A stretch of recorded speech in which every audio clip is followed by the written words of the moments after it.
Le damos la bienvenida a todos los que están en Facebook, del otro lado.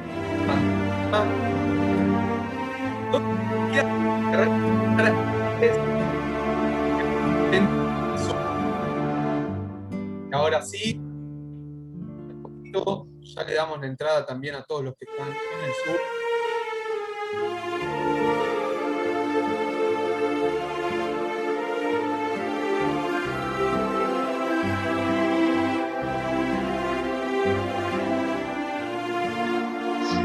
Un rato. Inició todo el día de hoy.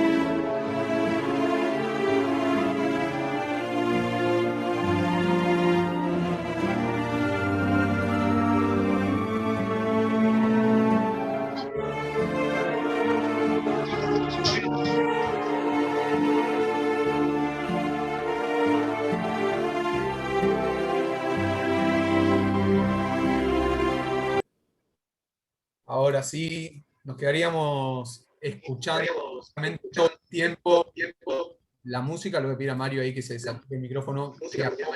Por favor. Muy buenas tardes, muy buenas noches, dependiendo de qué rinconcito del planeta nos están siguiendo el día de hoy. Y bienvenidos a un encuentro del CIDICSEF. Hoy contamos con una charla que nos va a sorprender y también contamos con la presencia de 3 grandes disertantes que nos estarán hablando desde España. Hoy les presentamos la presencia judía en Andalucía, Sevilla, Córdoba y Jaén. La charla va a estar a cargo de Rafael Cámara, Moisés Hassan y Sebastián de la Obra, a quien les voy a dar la bienvenida, pero luego el presidente, el doctor Mario Eduardo Cohen, les estará dando la bienvenida en nombre de todo el CIDICSEF.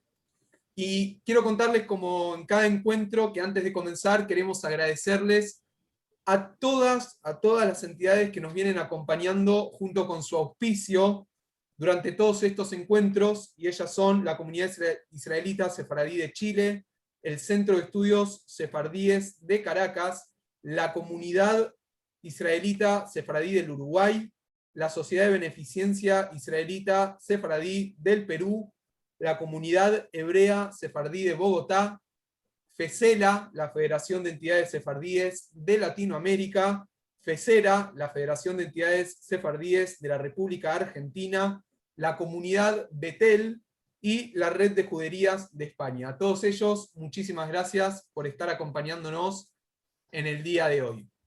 Hace mucho tiempo que no nos vemos y quizás algún que otro se olvidó o todavía no nos conoce del todo y no sabe qué es el CIDICSEF y quiénes son las personas que hacen al CIDICSEF. Por eso me voy a tomar 2 minutitos muy rápidamente, lo más breve que se pueda, para contarles un poco quiénes somos y qué hacemos. El CIDICSEF es una institución con 45 años de trayectoria. Organiza un sinfín de actividades para la difusión de la cultura sefaradí, con exposiciones, conferencias, seminarios y simposios internacionales. Los integrantes de su comisión directiva trabajan además en investigaciones personales. A saber, el doctor Mario Eduardo Cohen publicó un excelente libro sobre Maimónides y en estos últimos días apareció América Colonial Judía, en su versión bilingüe, inglés y castellano. Mario, quiero que me reserves una copia para mí, por favor, te lo pido. También contamos con Graciela Teba, quien realiza entrevistas a destacadas personalidades sefardíes en Buenos Aires, publicadas en Judeo Español, en el periódico El Amanecer de Turquía, y todas juntas forman parte de un pintoresco recorrido por Villa Crespo, las costumbres y tradiciones, y recopilación que pronto será editada en un libro. Me anoto también para ese libro, querida Graciela. También contamos con la licenciada María Cherro Dazar, quien junto a Walter Duer tienen en edición su 7º libro, 3 tomos dedicados a la comunidad de Damasco, a sus sinagogas, el cementerio y el club. El libro del centenario de la comunidad sefardí del Templo de Camargo, y un libro que recoge la biografía del Rav Saadia Ben Zaken de la comunidad marroquí. Una biografía del filántropo Shaul Sutton Dabá, y en preparación la biografía del Rab Eliyahu Zuli. No sé cuántos libros son, pero también me anoto porque quiero todos esos, querida María. También destacamos la participación de Beatriz Mousali como bibliotecaria de los más de 3.000 libros que posee el CIDICSEF. También el doctor Leonardo Abadi es nuestro asesor legal en temas de ciudadanía sefardí. No le voy a poder pedir un libro, pero sí le voy a pedir un pasaporte sefardí a Leo. Eso por ahí me lo puede tramitar. Y también contamos con Diana Kvitka, que es nuestra secretaria administrativa. Con estas publicaciones vamos conformando un sólido pilar de la presencia judeo-siria y sefardí de la Argentina. Ahora sí, no los voy a aburrir más, le voy a dar la palabra al presidente del CIDICSEF, al doctor Mario Eduardo Cohen, a quien le voy a pedir que active por favor su micrófono, así le damos inicio al ciclo, al encuentro en realidad del día de hoy. Querido Mario, adelante.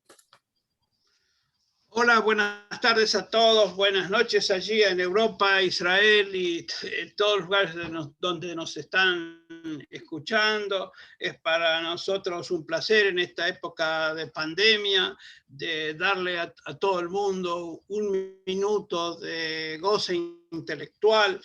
Es el mejor antídoto que nosotros pensamos para la depresión, el estar todos juntos y pensar y gozar con la intelectualidad, con los conocimientos de nuestra cultura. Hoy es una tarde de lujo, de primer nivel. Tenemos a 3 especialistas de altísimo nivel que nos van a deleitar, van a contar cuál es la presencia judía en el sur de España, que es fundamentalmente el lugar donde la presencia judía es mucho más fuerte que en todo el resto.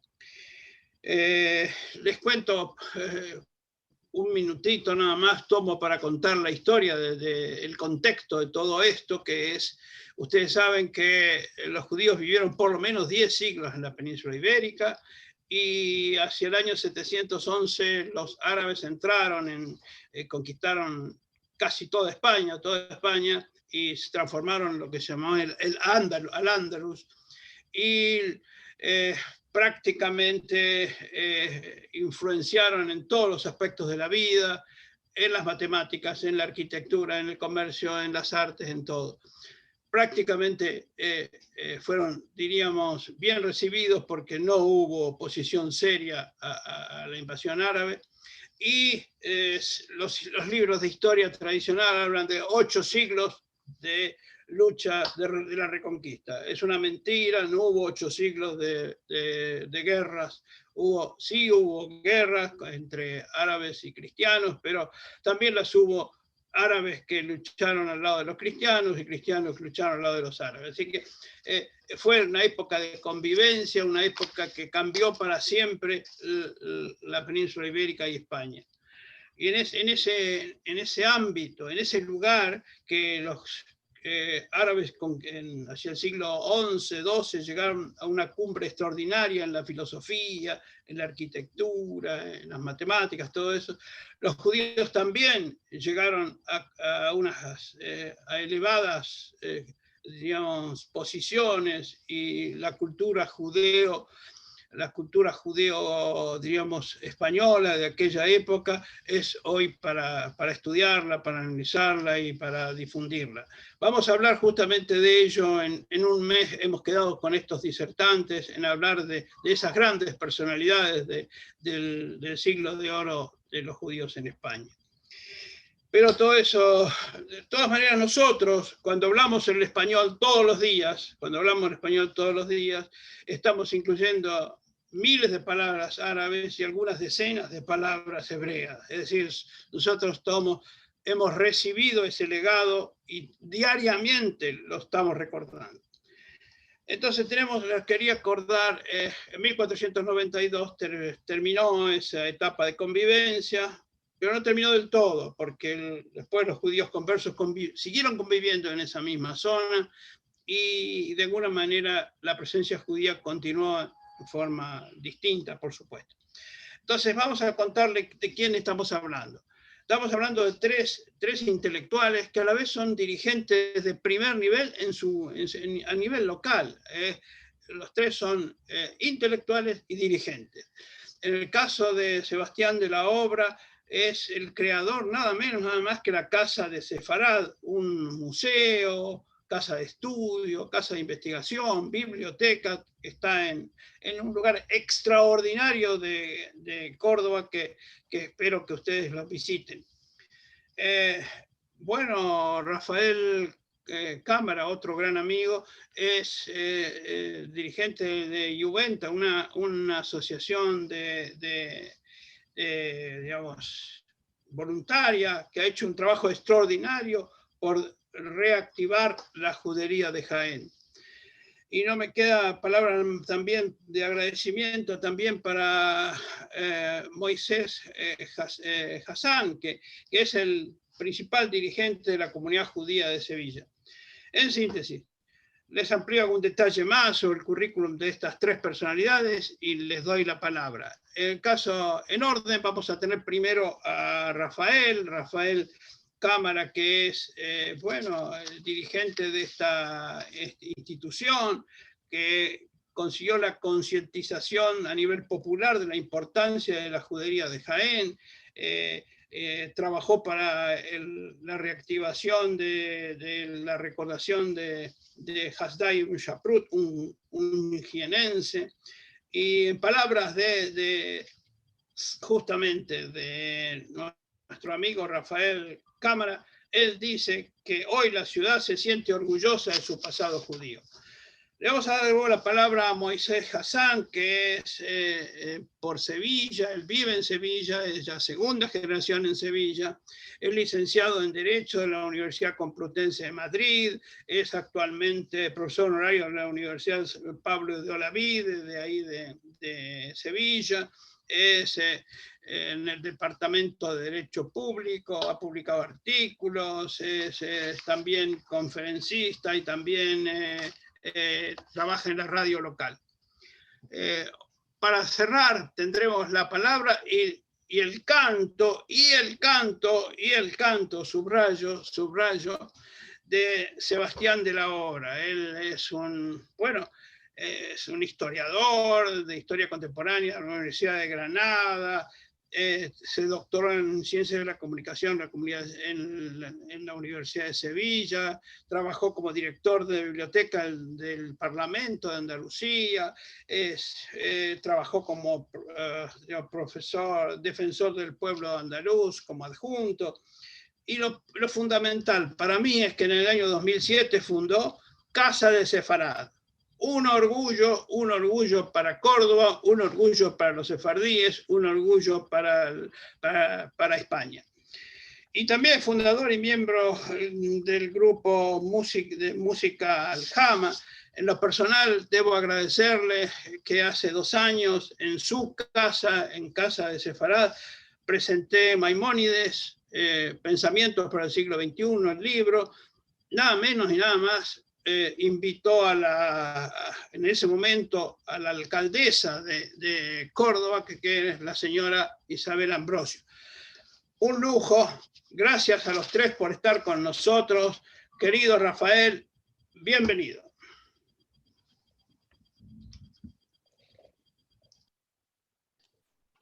Bueno, voy a compartir, en principio, agradecer al CIDISEF esta invitación. Para mí también es un honor compartir con los dos compañeros de la ponencia de hoy el estar junto a ellos aquí esta noche en España y trasladaros el agradecimiento y la admiración al CIDISEF por todo el trabajo que hacéis y por la cantidad de años que lleváis trabajando, ¿no?, en pro de la cultura sefardí. Y tengo unos recuerdos preciosos del año 2015 cuando pude estar en uno de vuestros simposios y compartir con vosotros algunos días y momentos muy entrañables, ¿no?, incluso de comida sefardí realizada por miembros del CIDISEF, etcétera, ¿no? Para mí fue un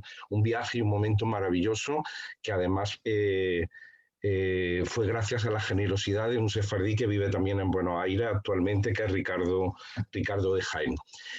Voy a comenzar con las diapositivas rápidamente porque el tiempo apremia, ¿no? Aquí veis que su lema, Jaén donde los sefaradíes moraban, fue una frase que expresó en una visita a Jaén Matilde Gini de Barnatán, que es también de allí, de Buenos Aires, y la tomamos prestada. Voy a ver si sé avanzar la diapositiva ahora.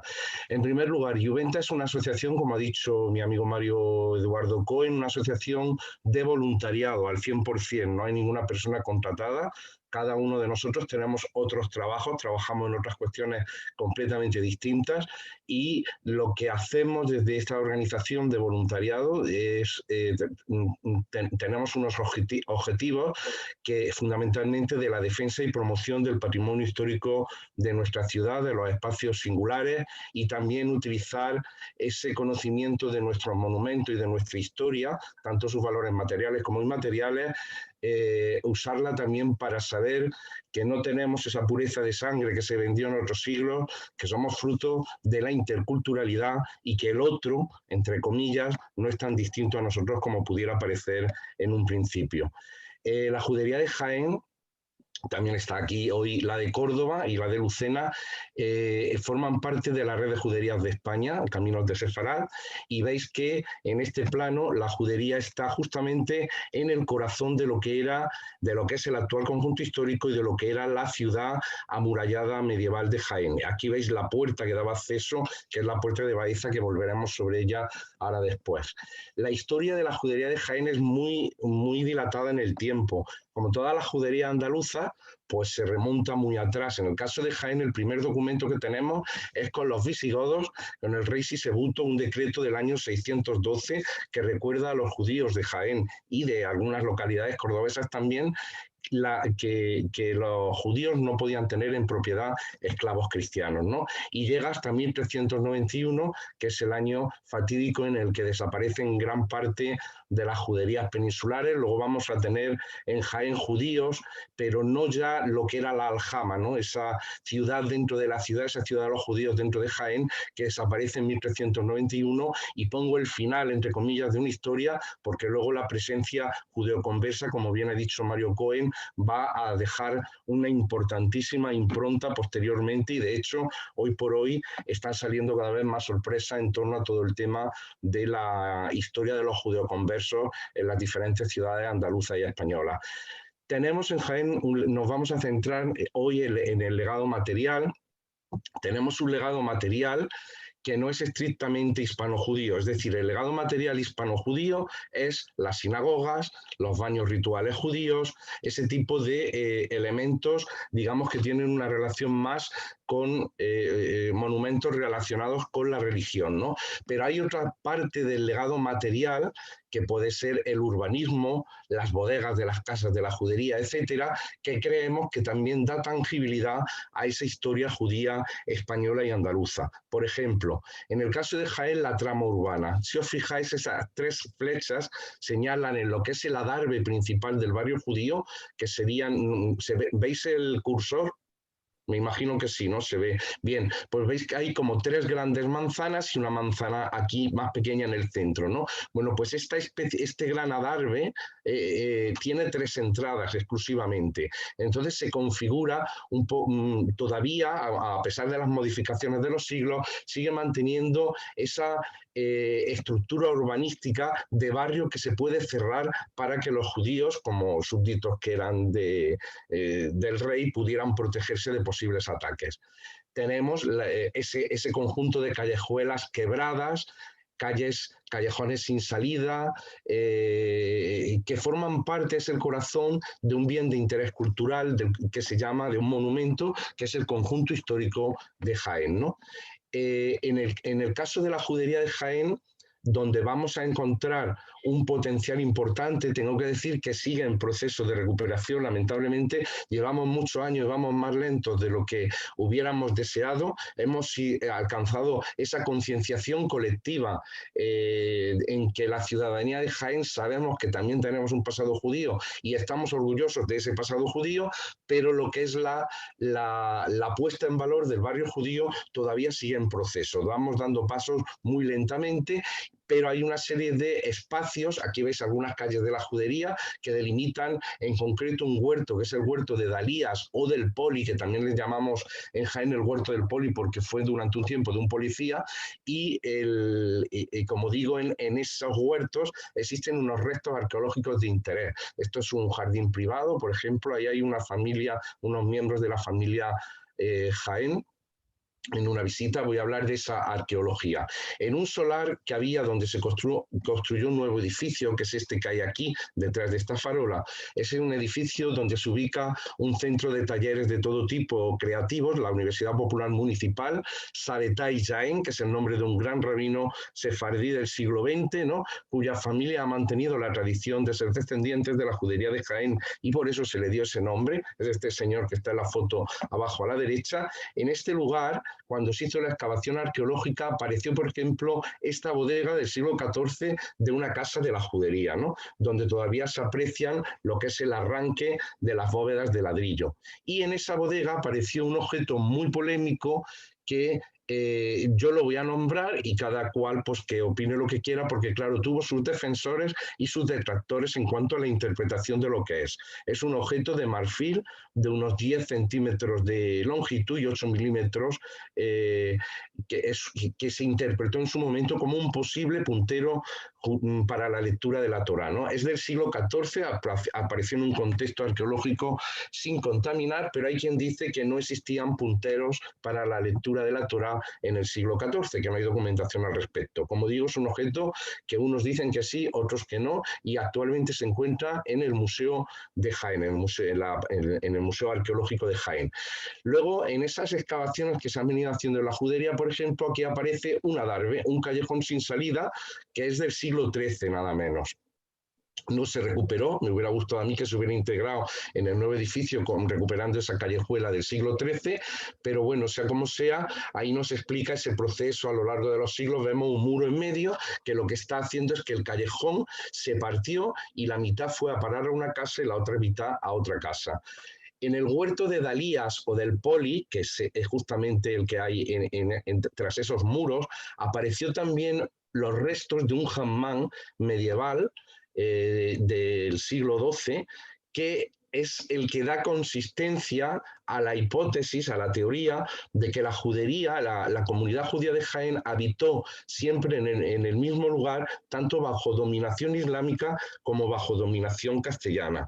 En época andalusí, pues había teorías de que la judería estaba en el mismo lugar, pero la aparición de este baño, que los expertos interpretan que el nombre de Ibn Isaac o hijo de Isaac lo relaciona, incluso Luis Coronas Tejada, que es el gran estudioso de la judería y de la etapa judeoconversa de Jaén, relacionaba ese Ibn Isaac con quizá, como posibilidad, lo relacionaba con la familia de Hasdai ibn Saprut, que como sabéis se llamaba Hasdai ibn Isaac ibn Saprut, ¿no? Bueno, pues ese baño, esos restos arqueológicos se encuentran en ese huerto de Dalías. También, por ejemplo, aquí hay otra bodega que es susceptible de ser incorporada, que es del siglo XIV también, de una casa de la judería. Veis que se encuentra perfectamente pavimentada con cantos rodados, que es el pavimento tradicional andaluz en casi en toda la ciudad andaluza.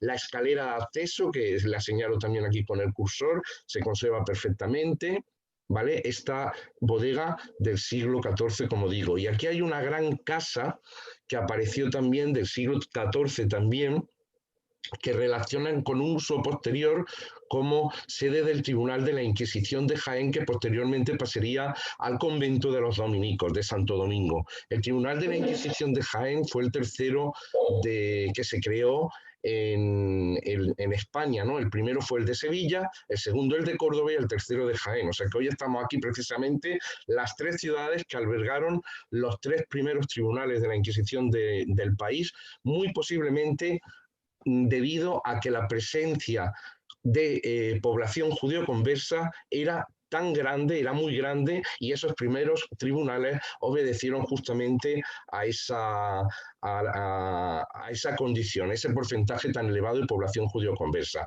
Esta enorme casa también es susceptible, de hecho hace poco se ha aprobado una moción en el ayuntamiento para integrar todos estos restos arqueológicos, aparte luego elementos de este tipo que están en el museo y que formaban parte de la vida cotidiana de esas casas de la judería. Aquí tenemos también, entre los restos arqueológicos que aparecieron,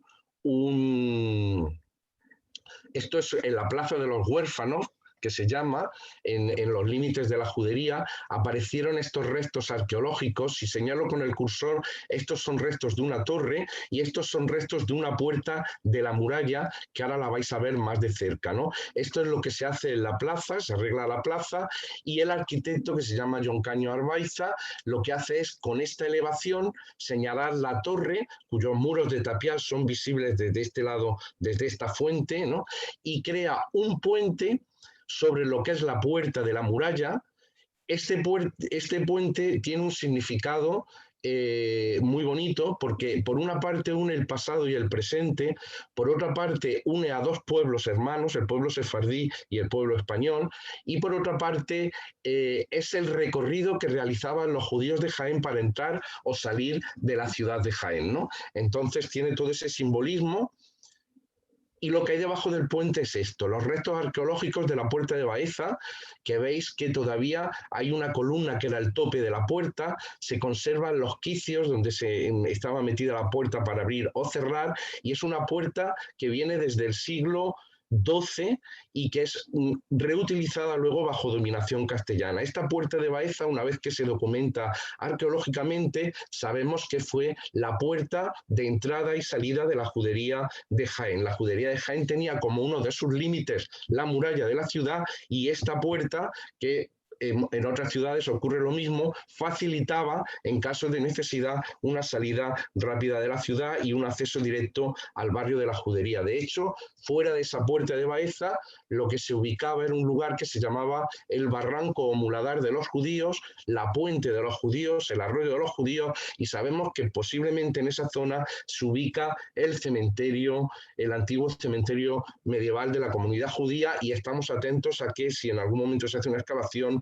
pudiera aparecer alguna cosa. En esa plaza, que es feísima, como veis, tiene unos edificios ya modernos, y lo único que queda son esos restos arqueológicos. Desde Juventa, desde mi asociación, propusimos poner una menorá en recuerdo, o mejor dicho, en homenaje a los judíos que fueron expulsados de nuestro país por ser judíos, ¿no? Esa menorá, que veis, este es el día de la inauguración, se le puso una frase que me inventé yo, pero que finalmente ha tenido mucho éxito, que dice, le fue traducida por Salvador Santapuche, las trazas de quien... Bueno, mi sefardí, obviamente, voy a hacer una barbaridad leyéndolo yo aquí, pero me perdonáis, ¿vale? Las trazas de quien andaron en juntos nunca podrán ser abaldadas, en homenaje a las familias españolas en el Galut sefaradí. Las huellas de quienes anduvieron juntos nunca podrán ser borradas, en homenaje a las familias españolas en la diáspora sefardí. ¿Qué significa esto? Que a pesar de las modificaciones que se habían hecho en la Plaza de los Huérfanos, con la excavación arqueológica salieron los restos de la Puerta de Baeza, ¿no?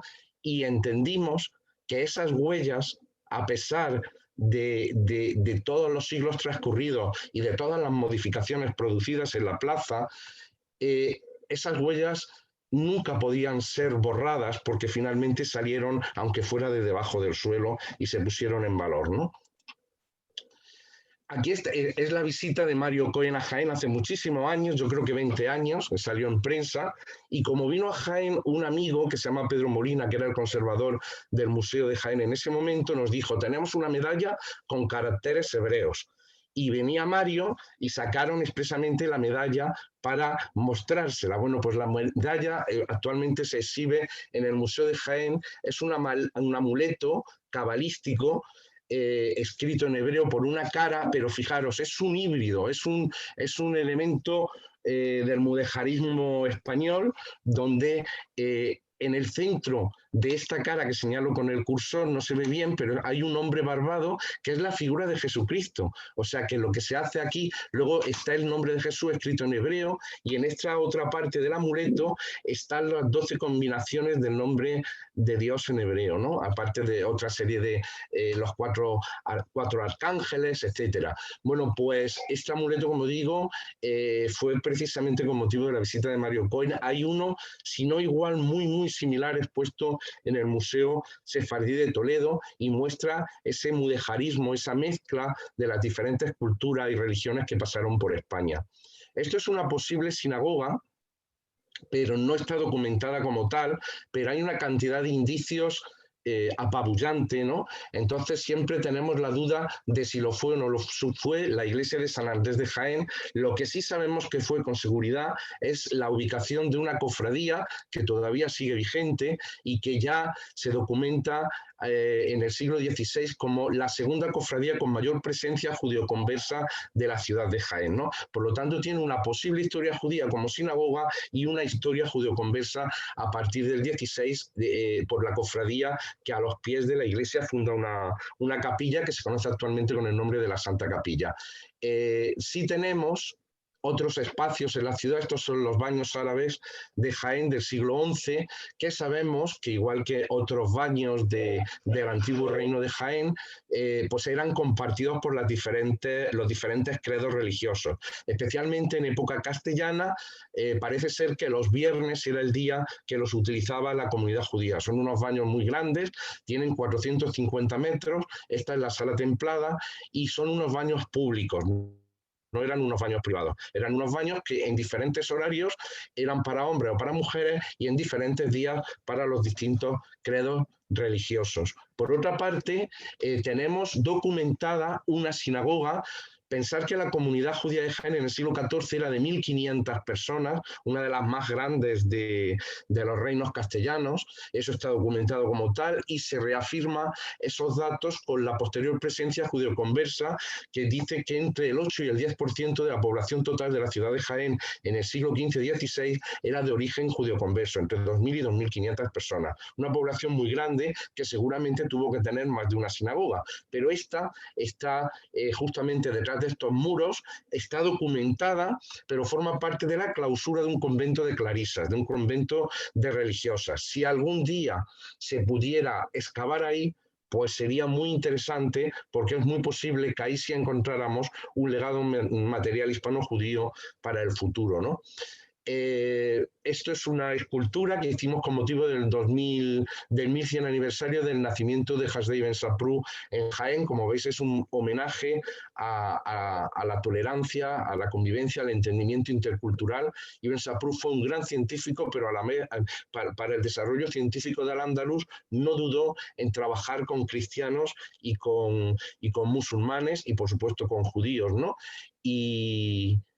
Y voy a terminar, esta es una foto de la visita de la familia Jaén a nuestra ciudad, una familia sefardí. Luego han venido otros, hay otros apellidos también del mundo sefardí relacionados con nuestra ciudad y con nuestra provincia.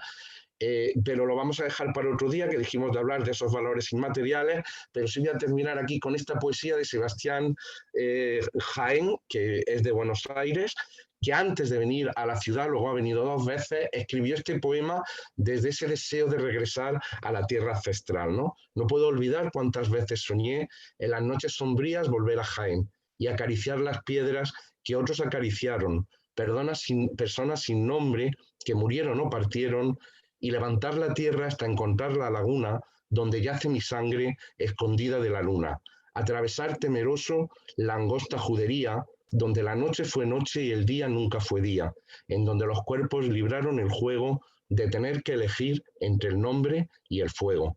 Nada me impide regresar, perdonar y partir, o quedarme un tiempo y exigir formar parte de la tierra, porque cargo su nombre como herida de guerra. Esto al final es lo más importante de este patrimonio, la hermandad y los valores humanos que encierra. Muchísimas gracias, no sé si me he excedido de tiempo, un placer, como digo. Bueno, felicitaciones, has cumplido casi el tiempo y la verdad es, has dado una imagen total de de la rica judería de Jaén. Gracias, querido amigo. Le toca a Moisés hablar de nada menos que de Sevilla. Gracias, hermosísimo tu presentación, Rafael. Estamos profundamente agradecidos. Gracias, Moisés. Ahora tienes la palabra. Hola, buenas noches. Para mí es un placer estar nuevamente en el CIDICSEF, aunque sea desde Sevilla. Ya me gustaría poder estar en Buenos Aires, pero bueno, supongo que en algún momento lo conseguiré, ¿no? Por el momento, bueno, pues como decía, estoy encantado de estar aquí de nuevo esta noche, esta tarde para ustedes, para darles unas pinceladas sobre la huella de los judíos en Sevilla. En primer lugar, me gustaría hacerte, Mario, una pequeñísima corrección. Efectivamente, soy segunda generación de mi familia nacida en España, porque mi padre nació en Ceuta, no es la península, pero sí es España. Pero yo no soy dirigente de la comunidad de Sevilla. Mi padre fue presidente y fundador y presidente de la comunidad judía de Sevilla desde su fundación oficialmente en 1968 hasta su fallecimiento en 1995. Yo no he heredado sus dotes de liderazgo, así que no van por ahí mis pelos. Pero efectivamente, bueno, pues decía, soy segunda generación nacida en Sevilla de familia de origen sefardí, marroquí y argelino. Mi segundo apellido, Amselem, tiene orígenes argelinos, de la ciudad de Tlemcen.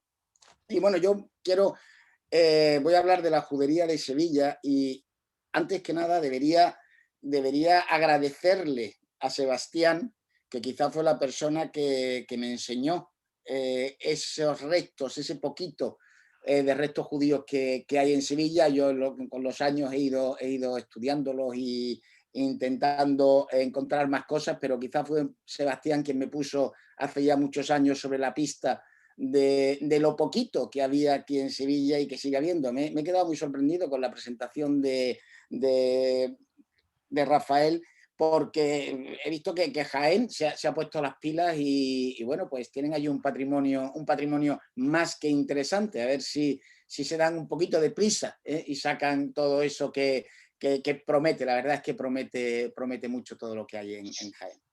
Bueno, y sin más dilaciones entramos en la judería de Sevilla. En primer lugar,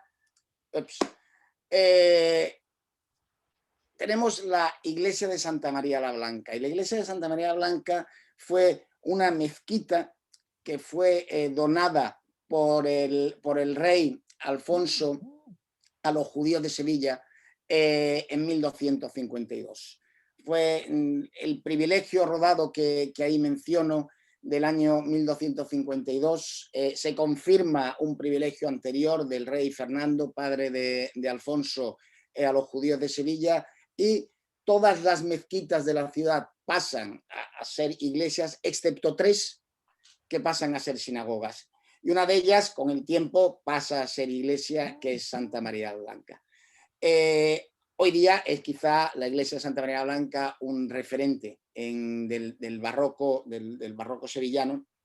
Y hace unos años un arquitecto, Óscar, durante la remodelación y haciendo unos trabajos para reparar las yeserías de Santa María la Blanca, dio con restos no solo de la sinagoga, sino incluso de la mezquita.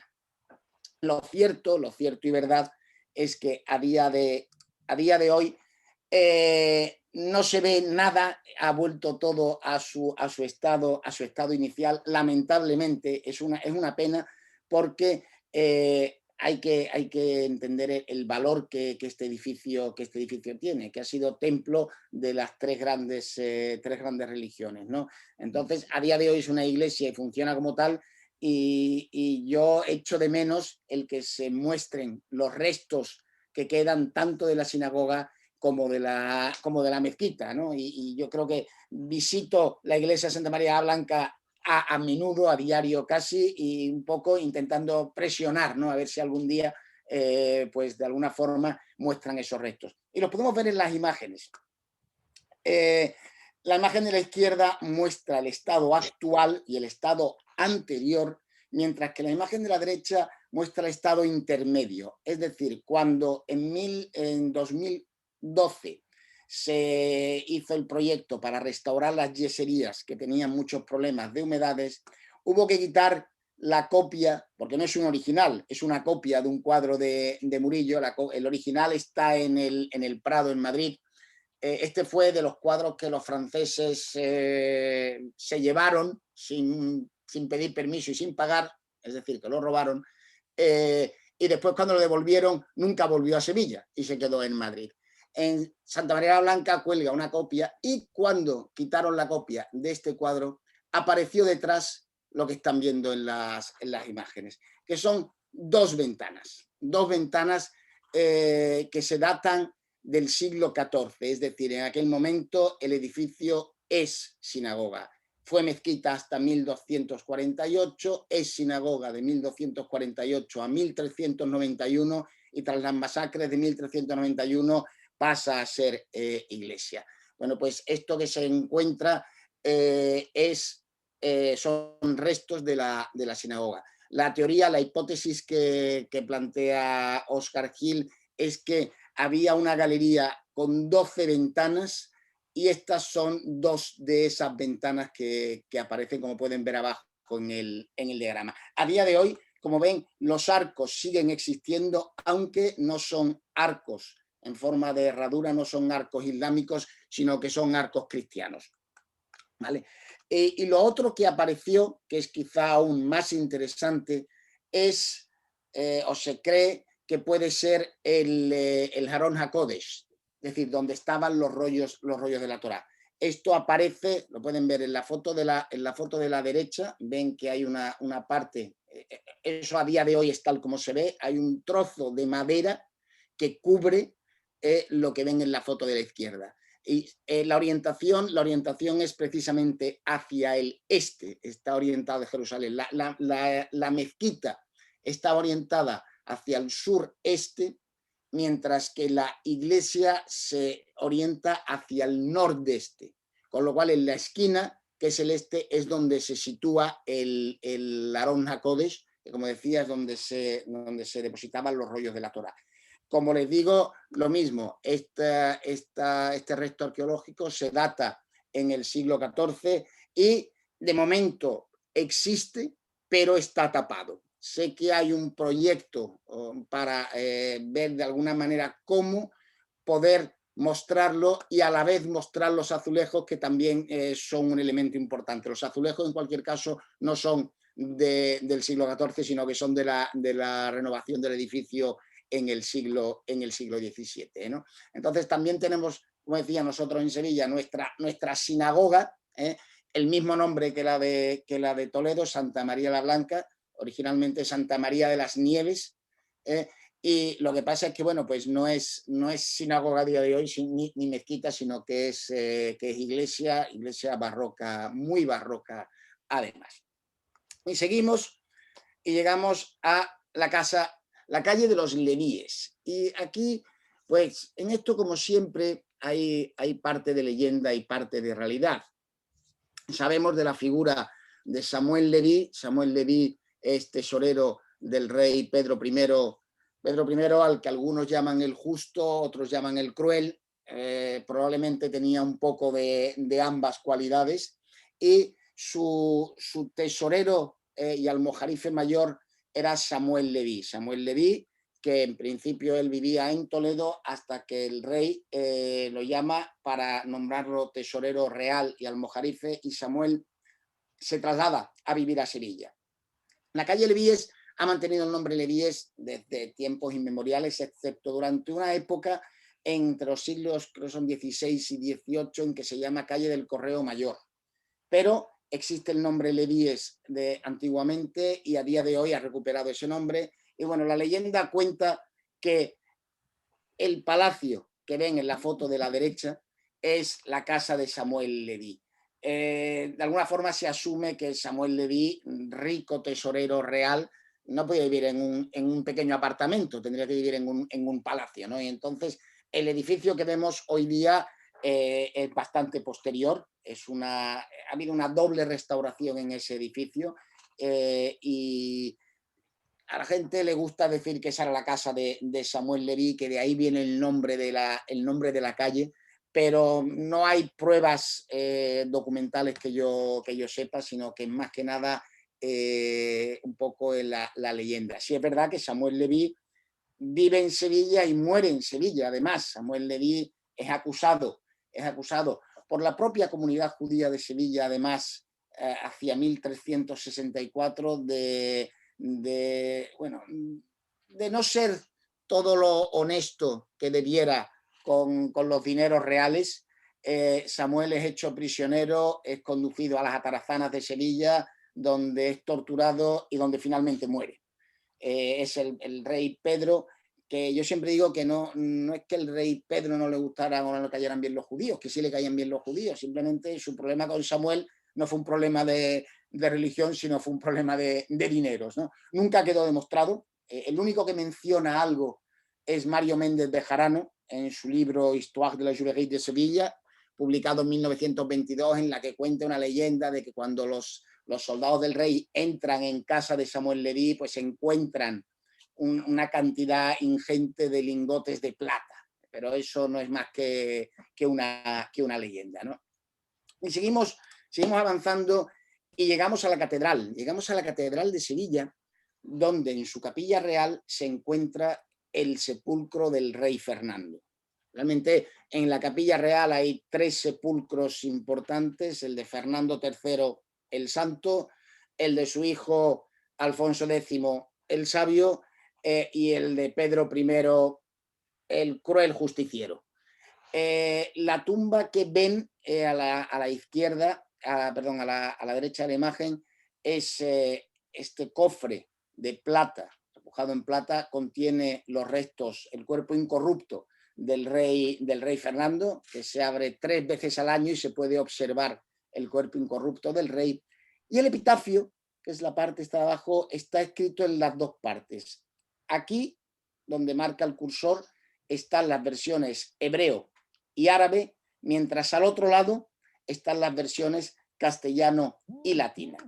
Si vemos, he hecho una foto, porque el texto se puede entender bastante bien, y pone Bezeh Hamakom Hukeber Hamelech Hagadol. Esta es la tumba del gran rey Fernando, ¿no? Es un epitafio en el que se loa al rey Fernando. En uno de sus párrafos dice Tehi nafsho began Eden, que esté su alma en el paraíso, ¿no? Que no es fácil encontrar semejante loa en las tumbas y menos en la de un no judío, ¿no? Entonces, de alguna forma, es el agradecimiento. Se dice que es su hijo Alfonso quien quiere honrar a su padre por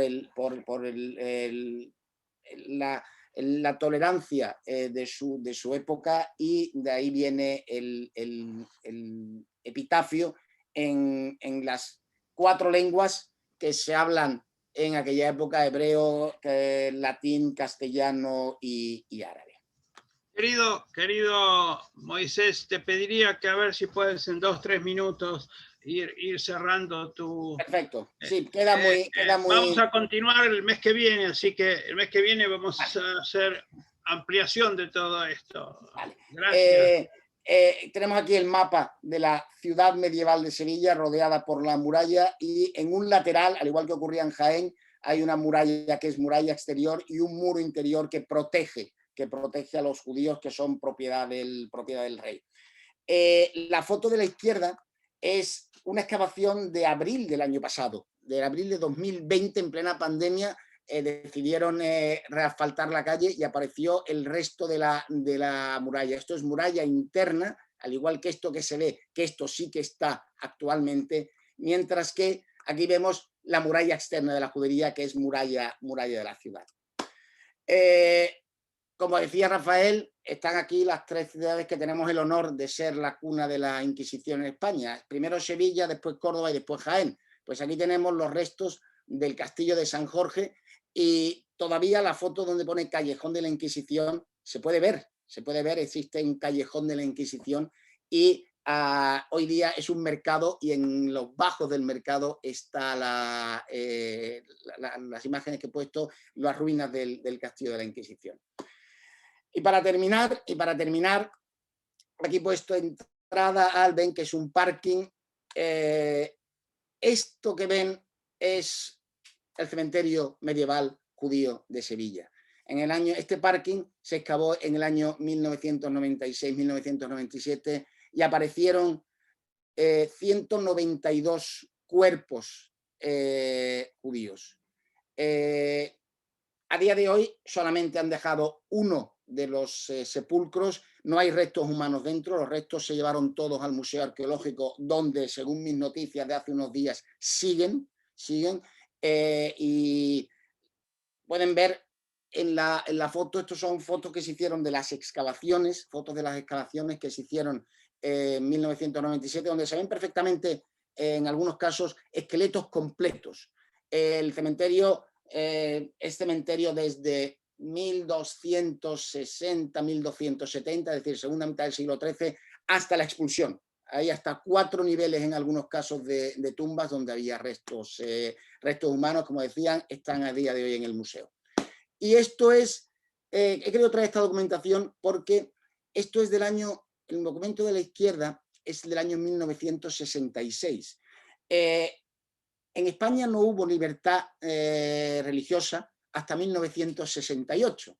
En época de Franco, en 1968, él promulgó la ley de libertad religiosa, pero antes, 2 años antes, mi padre, que había llegado a Sevilla en el año 64, se dirigió al gobernador civil de la ciudad, que daba la casualidad que había sido compañero suyo en la Escuela de Ingenieros Agrónomos en Madrid, y le pidió permiso para poder reunirse las 15 familias judías que había en Sevilla, y el permiso se lo concedieron. Entonces, realmente, incluso antes de que se fundara la comunidad en 1968, que es el documento de la derecha, ya los judíos de Sevilla tenían permiso oficial para poder reunirse a rezar. Y por eso he querido traer este documento.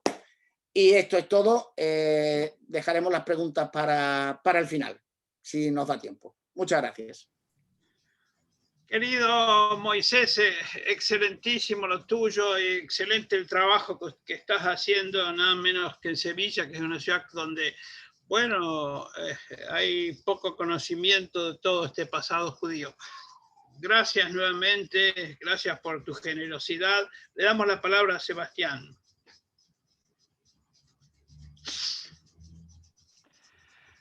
Buenas noches. En Andalucía y en Córdoba, buenas noches. Me han dado 15 minutos, así que dense todos por agradecidos. No voy a dar los agradecimientos, porque perdería el tiempo, no porque no los merezcan. Quiero situarlo en un ejercicio de imaginación. Voy a hablarles de si se lamenta a alguien o si se molesta a alguien, lo siento. Ya tengo una edad y la hora me permite decir lo que quiero decir. De la ciudad que podría recibir el nombre de capital de Sefarad. ¿Por qué me atrevo a decir que es la capital de Sefarad? Por varios motivos. 2 de ellos importantes. Uno, porque desde el punto de vista demográfico y urbanístico, la judería de Córdoba y la comunidad judía de Córdoba entre los siglos X y XI suponen la mayor extensión urbana de cualquier judería peninsular, la más grande, y supone la mayor densidad de población judía de todas las juderías hispanas.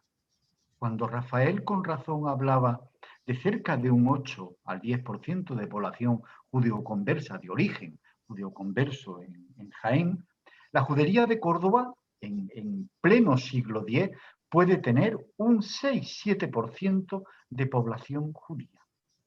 Es decir, Hablamos de unas proporciones como si hoy dijéramos que en Buenos Aires el 10% son esquimales, por hablar de una comunidad rara como las comunidades judías.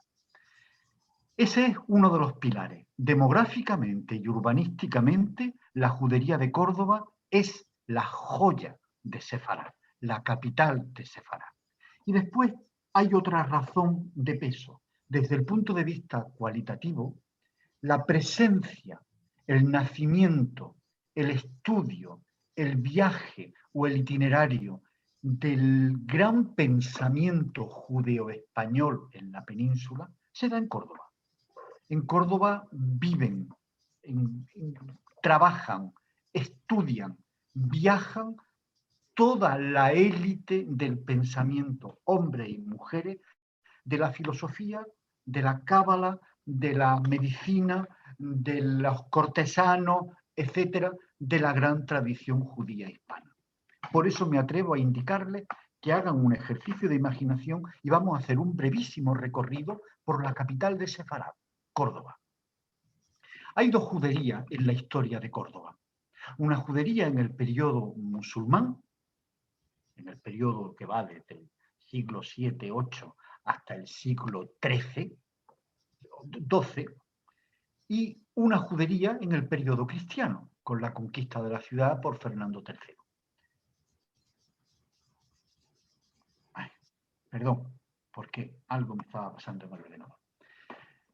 La judería en el periodo musulmán se encuentra al norte de la ciudad, con una vieja puerta que se denomina Bab al-Yahud, la puerta de los judíos, hoy conocida como la vieja puerta Osario. Hay restos arqueológicos de esa vieja judería en época musulmana y sobre todo hay el descubrimiento de varias tumbas, lápidas y epigrafías pertenecientes a la época musulmana de la comunidad judía. Y después hay una hermosísima judería, que es en época cristiana, ubicada en la cercanía de la mezquita catedral y del Alcázar de los Reyes cristianos, la conocida popularmente como la judería de Córdoba. Hoy en día esa judería, para quienes nos estén viendo y escuchando, está catalogada como Patrimonio de la Humanidad por la UNESCO. Córdoba tiene el privilegio de tener varias declaraciones de Patrimonio de la Humanidad, tanto de patrimonio tangible como de patrimonio intangible. Otra cosa diferente es que sus autoridades hagan buen uso de esas declaraciones de patrimonio, pero la ciudad tiene esa cualidad. Hay una nomenclatura y una toponimia hermosísima para quienes de ustedes viajen a Córdoba o lo hayan hecho, la recuerden, que es la calle de los judíos, la principal arteria de la judería de Córdoba. Una calle que tiene ese nombre desde la Edad Media. Es de las pocas calles de Córdoba que mantienen en su toponimia el nombre original, calle de los judíos. Era la arteria. Ya en el siglo XX y finales del siglo XIX, las autoridades deciden ir colocando nombres de herencia o de huella judía en la propia judería. Está la plaza de Tiberíades, en homenaje al lugar donde supuestamente, y es supuestamente, está enterrado Rambam, Maimónides. Está la plaza de Maimónides, está la plaza de Yehudá Haleví, está la plaza Judería, está la calle Sinagoga, está la calle Hasdai Ben Shaprut, está el castillo de los judíos, está la plaza de Eli Nahmía. Es decir, hay una toponimia que se va sedimentando en la vieja judería de Córdoba, en la que uno puede hacer un recorrido de nombres propios que identifican que Córdoba tiene una huella judía.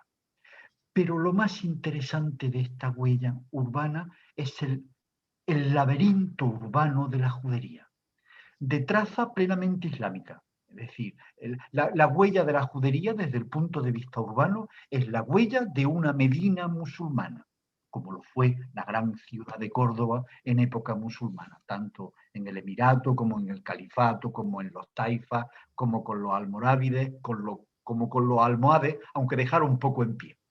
Esa huella es uno de los atractivos de Córdoba, de la Córdoba judía. coincide con un concepto que yo quería lanzar porque el enunciado de nuestra invitación es la Andalucía judía.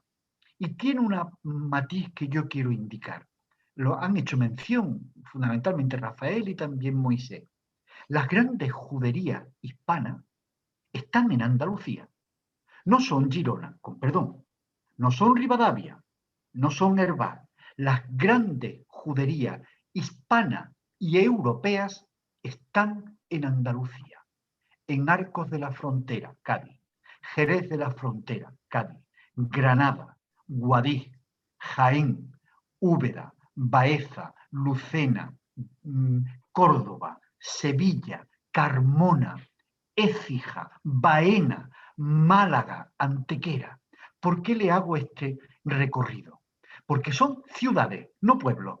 No sé si pueden ustedes distinguir el concepto de un sistema organizado en lo rural, los pueblos, de un sistema urbano prerrenacentista que se da en Al-Ándalus, que son núcleos urbanos importantes. Es ahí donde viven nuestros judíos. En el periodo musulmán, nuestras juderías son urbanas y nuestros judíos son miembros de la ciudad, no agricultores, no viven en pequeños pueblos, no viven en caseríos, viven en zona urbana. Eso tiene unas ventajas y unos inconvenientes. Desde el punto de vista histórico, las ventajas es que las comunidades judías de Al-Ándalus y de los reinos cristianos posteriores, fundamentalmente de Castilla, son comunidades muy insertadas en la trama urbana, lo que varios siglos después ocurrirá en el Renacimiento europeo. Eso se da aquí, en Al-Ándalus, varios siglos antes. Nuestras comunidades judías y la de Córdoba son almojarifes. Almojarifes en castellano serían recaudadores. Son traductores, son médicos, son zapateros, son los que venden, comercian y producen el vino en época musulmana. Y son los que venden, comercian y producen el vino en época cristiana. Son carniceros, son panaderos, trabajan el cuero y fundamentalmente algo significativo en Córdoba, que es la capital también de la joyería en España, que es que son plateros y joyeros, una de las viejas tradiciones y más hermosas de la ciudad de Córdoba.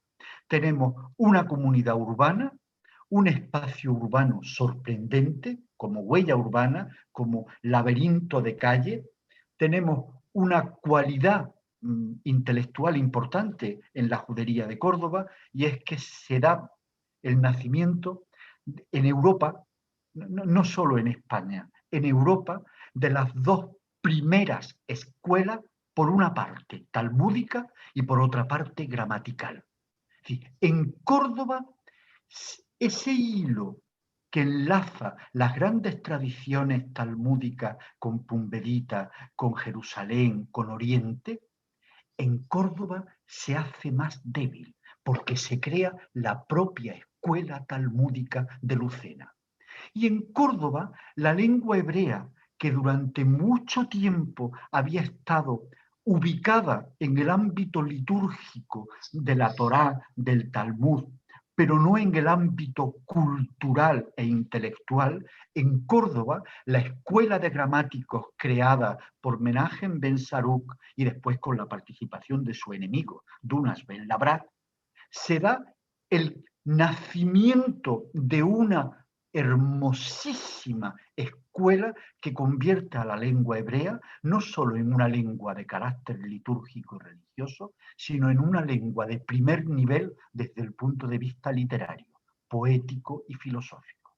Eso se da en Córdoba. Pero además en Córdoba también se dan circunstancias muy peculiares. La huella judía de Córdoba no solo está en las piedras, que lo está, en la toponimia, que lo está, en la hermosísima estatua de Maimónides, de las más bonitas de Córdoba y de Andalucía, que lo está fundamentalmente en un símbolo de carácter religioso, pero para mí fundamentalmente de carácter cultural, en la vieja sinagoga de Córdoba. Córdoba tiene en su momento de esplendor de nuestra judería aproximadamente unas 14 sinagogas. La última de todas ellas, creada en pleno siglo XIV, construida en el siglo XIV, es la pequeña sinagoga de Córdoba, posiblemente la más hermosa de toda la península ibérica. Tenemos solo un error de magnitud. A nosotros las cosas pequeñas no nos gustan, salvo que sean en los perfúmenes. A la gente está acostumbrada a la monumentalidad de las grandes catedrales, de las grandes mezquitas, de las grandes sinagogas de Budapest o de Florencia o las de Toledo. Y cuando pasan por la calle Judío y ven la pequeña sinagoga y el muro, el comentario más usual es muy pequeña, no hay mucho que ver. Bueno, pues prefiero que sigan manteniendo esa opinión, porque así el placer es más íntimo. Y quienes la descubren como cuando uno llega a una ciudad hermosa como Estambul y baja a un sitio que dicen no lo ha visitado casi nadie porque no forma parte de los recorridos.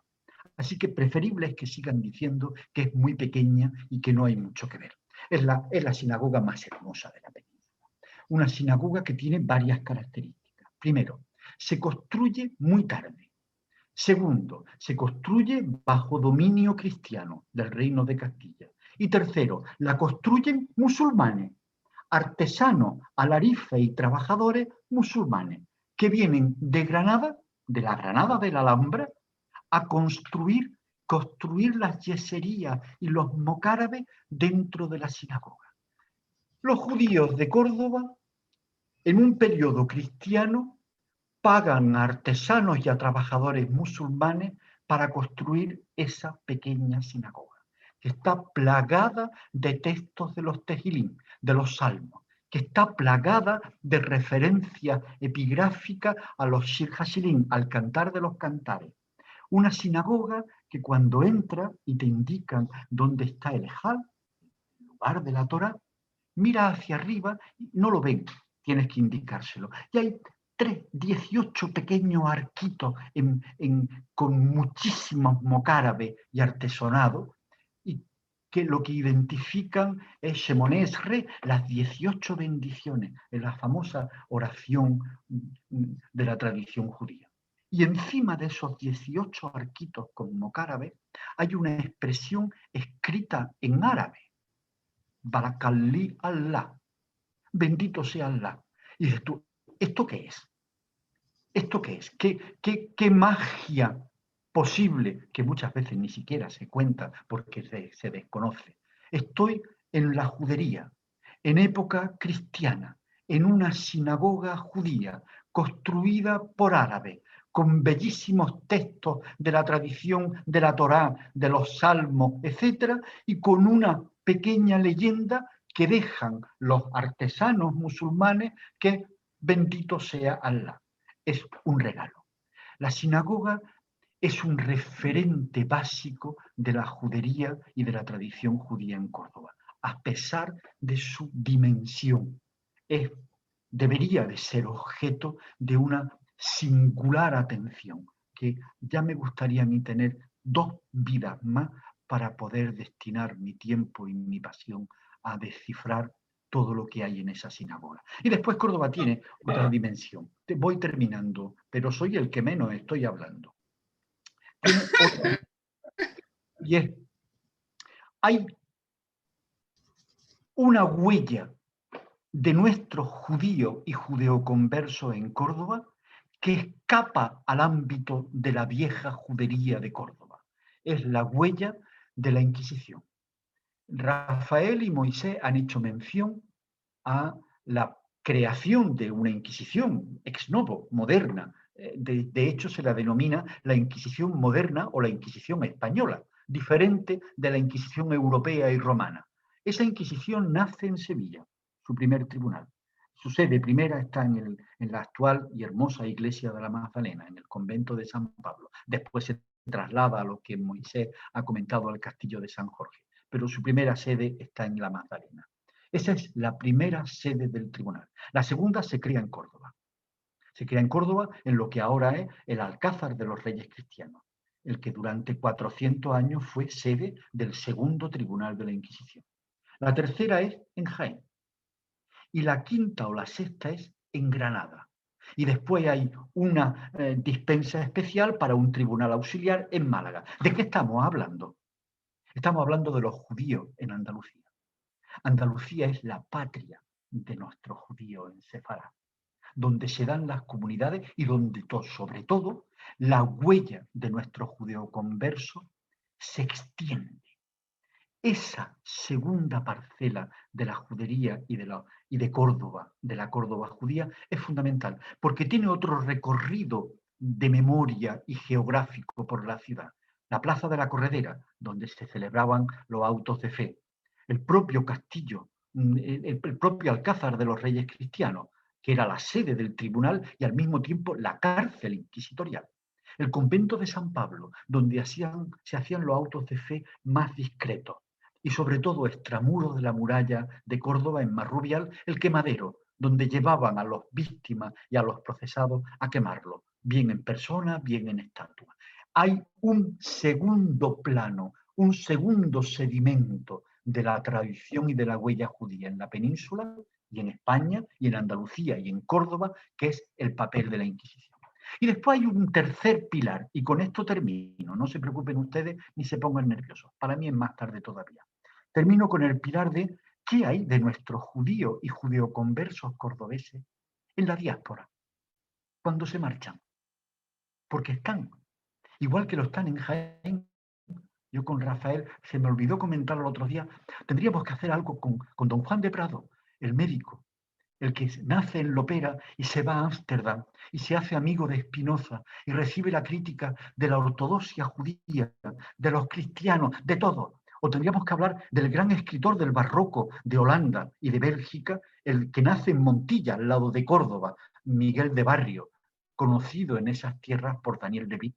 O tendríamos que hablar con el que se convierte en el patrón de toda la bolsa mundial. Hoy en día hay un premio en la Bolsa de Nueva York, de Londres y de París que recibe el nombre de José Penso de la Vega, un cordobés nacido en Espejo, que huye de la península, que vuelve al judaísmo en Ámsterdam y que se convierte en una de las figuras fundamentales, el creador del primer tratado de bolsa que existe en la historia de la humanidad, en pleno siglo XVII, Confusión de Confusiones. Hay una huella judía de nuestros judíos de 1400 años en Córdoba. Hay una huella literal de nuestros judíos conversos que dura hasta 1790. Ese grupo humano tan cuestionado, que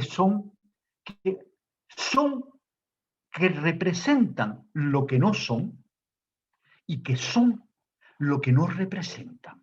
Esos son nuestros judeoconversos. Y un tercer pilar que es, ¿qué pasa con nuestros judíos y judeoconversos que salen de Córdoba, de Jaén y de Sevilla y de Granada y marchan al exilio, a la diáspora? ¿Quiénes son? Porque sabemos sus nombres propios, sus identidades, sus trabajos, su huella. Nos dijeron al inicio, ayer cuando hicimos la prueba, que no habláramos de nombres propios. Y no lo he hecho, salvo reconocer a la figura de Rambán por una vez. En el mes de abril nos han citado. Y entonces yo voy a solicitar ser el primero en hablar, que así me queda mucho más tiempo, porque tendríamos decenas y decenas de nombres propios, unos conocidos y otros no reconocidos, de la huella judía de Andalucía. En la península, como cultos y simuladores de su identidad, y en la diáspora. Pero lo dejamos para el mes de abril. Me he intentado ceñir y en vez de 15 minutos he estado hablando 19. Impecable, impecable, Sebastián.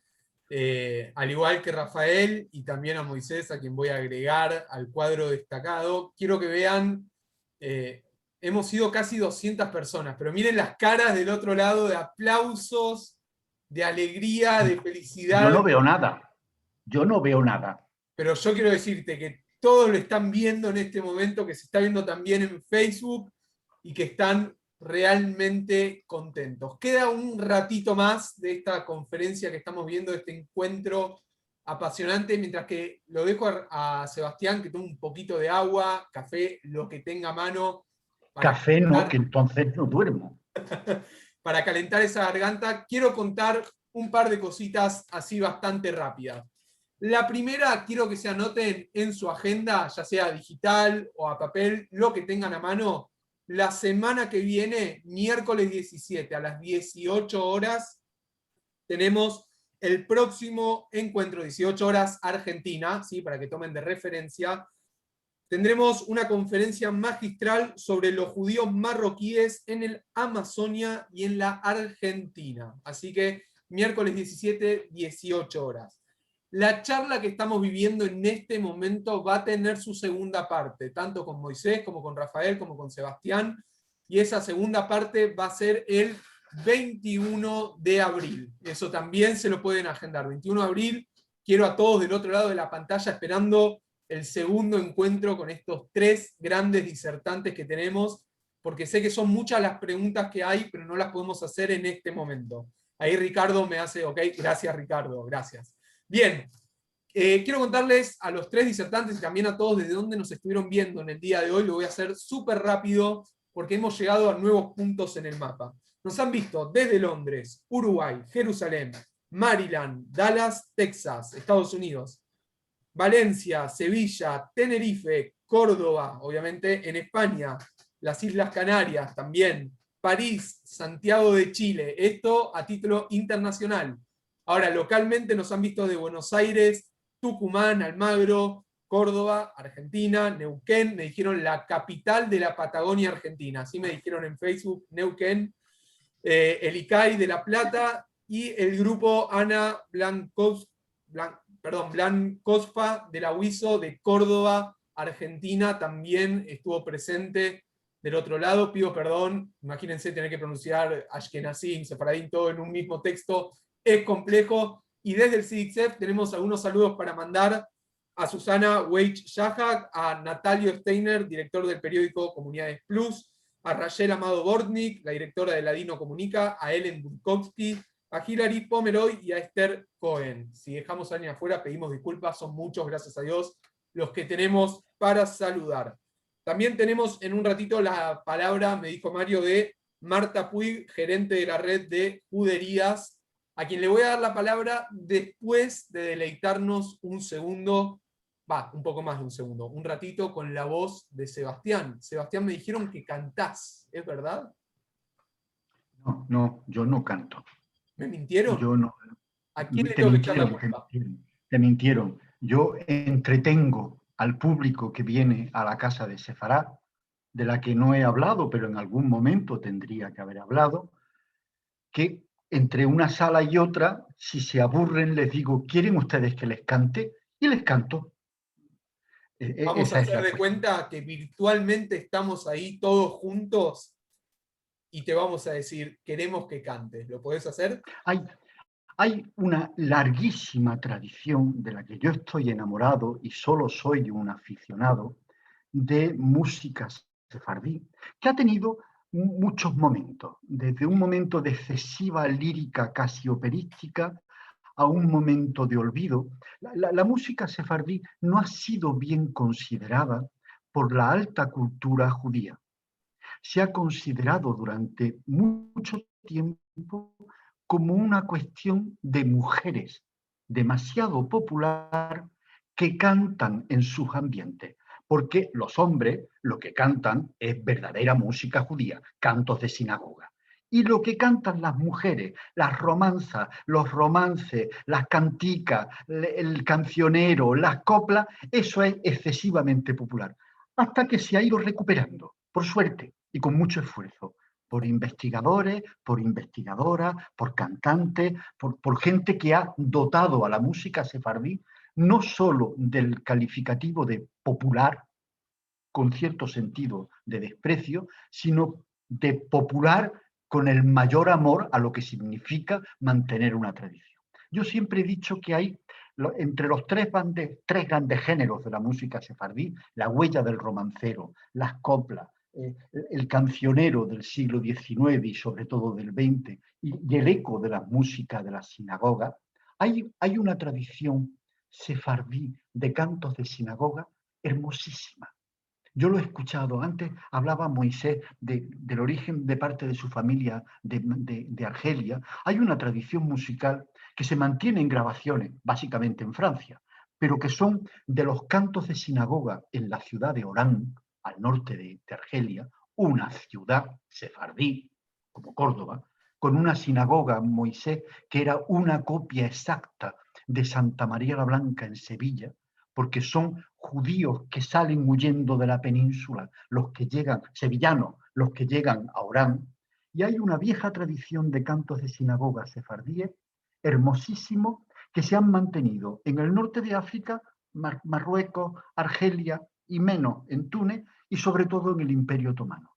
En una de las sinagogas de Estambul, escuché yo una versión de un canto para Yom Kippur hermosísima, y cuando dije, aquí hay reminiscencias, dicen, claro, claro, esta es la forma sefardí de cantar durante varios siglos este viejo canto de sinagoga.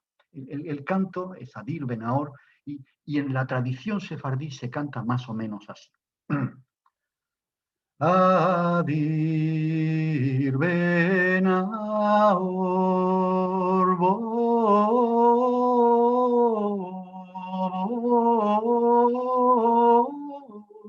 Boredok Bachet, Miel Kamocha, Gole Amukot,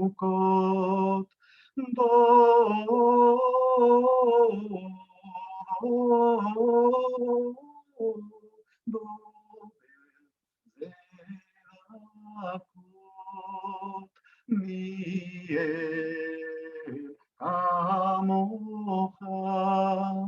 Adur Bilbushon,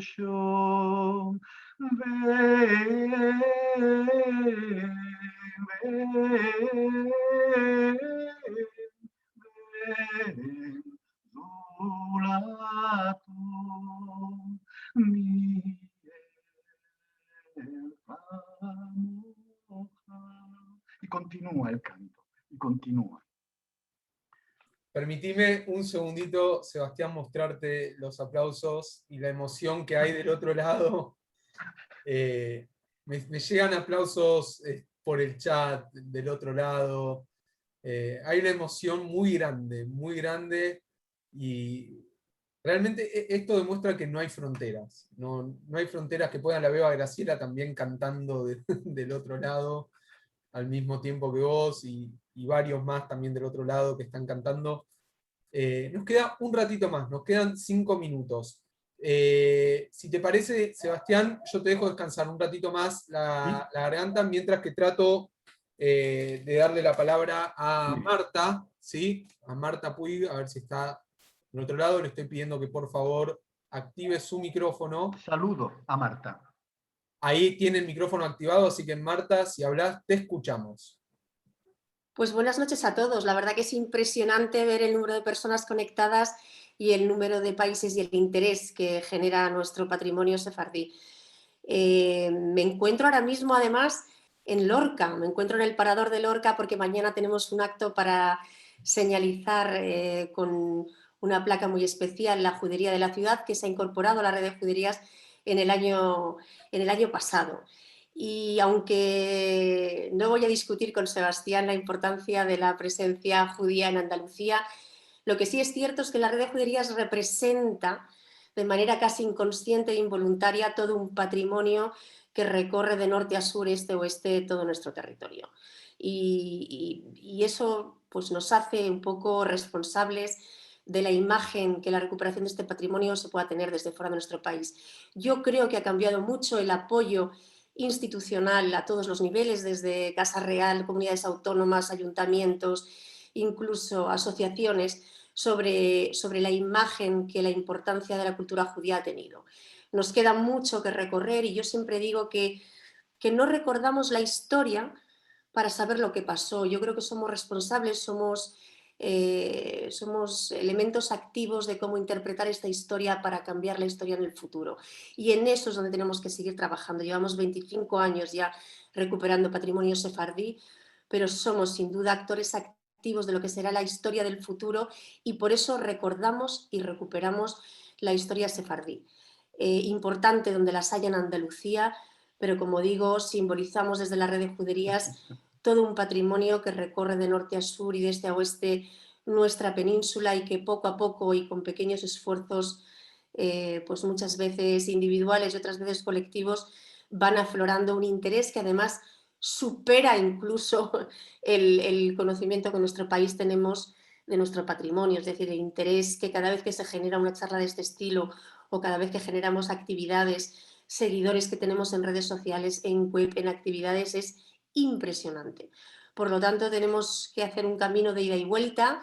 El interés tenemos que devolverlo en un mayor rigor y esfuerzo en recuperar esta cultura, que tiene que partir sin duda también de nuestros programas escolares y de dotar en la educación española de una vez por todas de capítulos que recuerden nuestra historia sefardí, en una España que sacamos pecho y orgullo de ser de las tres culturas, pero que sin duda todavía una hoy es la más desconocida, que es la judía, y que representó muchísimo de lo que es España hoy en día. Por lo tanto, dar la enhorabuena a Moisés, a Rafael, a Sebastián por su extraordinaria ponencia, a vosotros por vuestro continuo discurrir de actividades que promueven la cultura y nada, por nuestra parte, pues también seguir concienciando a quienes pueden con recursos públicos recuperar poco a poco nuestro pasado sefardí para que sigan haciéndolo, porque se ve con charlas de este estilo que el interés es sin duda creciente. Muchísimas gracias a todos y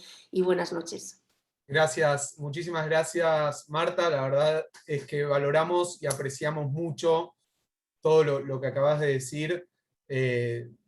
La verdad es que estamos completamente emocionados, felices. La gente me pide más música, me pide más información, me pide que el Zoom no termine, pero el tiempo en el Zoom específicamente, como me gusta decir a mí, es tirano y se pasa volando. Realmente cuando uno, esta es una teoría que a mí me enseñaron, cuando uno está contento, cuando uno está feliz, el tiempo pasa volando y uno no se da cuenta de cuánto tiempo llevamos. Llevamos casi 1 hora y media de Zoom y sé que podríamos estar mucho más tiempo, por eso vuelvo a repetir, porque me lo siguen preguntando, vamos a tener un segundo encuentro para seguir adentrándonos en este maravilloso mundo, ¿sí?, de la Andalucía judía, que va a ser el 21 de abril. El 21 de abril.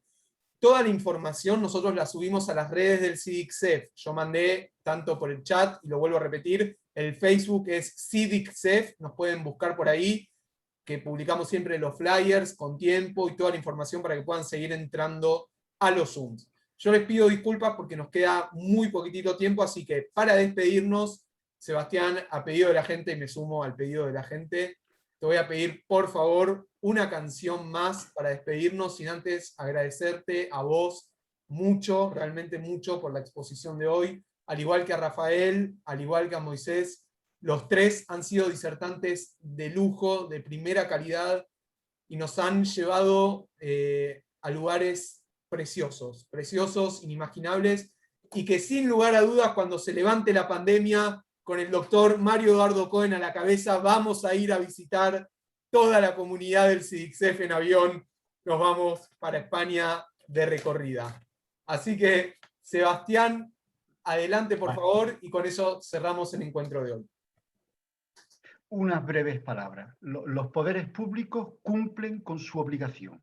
La iniciativa privada cumplimos con nuestra pasión. Y el canto que les voy a hacer es un canto sobre el producto más popular en Córdoba, gastronómicamente hablando, y sobre uno de los elementos sustanciales de la tradición gastronómica sefardí, a pesar de Rambam, que decía que no era un buen alimento, las berenjenas.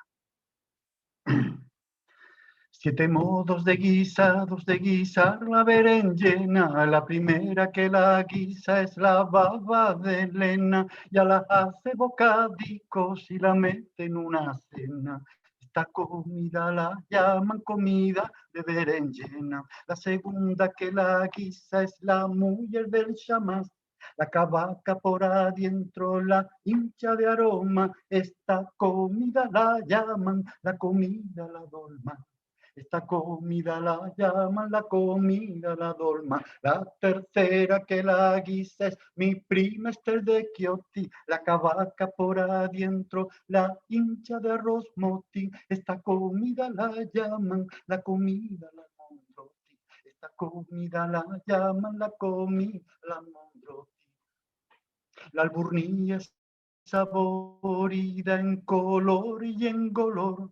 Venaremos una cena, nos gozaremos los dos, antes que venga el gusano y mosquite la sabor. Antes que venga el gusano y mosquite la sabor. Y hay un estribillo muy simpático. A esta hora no lo vamos a tomar, pero que dice: a mi tío Serafín, que le agrada beber vino, con el vino, vino, vino, mucho y bien, a él le vino. Mirá, te voy a mostrar. Buenas noches, que lo pasen bien. Ahí te muestro todos los aplausos. Buenas noches para usted, buenas noches para nosotros también acá en Argentina, porque ya está casi de noche en Buenos Aires, por lo menos. Nos despedimos con esta alegría que nos desborda el alma, nuevamente agradeciéndote mucho, Sebastián, agradeciéndote mucho, Rafael, agradeciéndote mucho también, querido. Un abrazo, un recuerdo. Y será hasta la próxima, la semana que viene, y con ustedes nos anotamos el 21 de abril. Un abrazo grande y muchísimas gracias a todos por estar hoy aquí presentes. Nos vemos la próxima. Gracias, Ilan. Buenas noches, buenas tardes allí. Un gusto, nos vemos.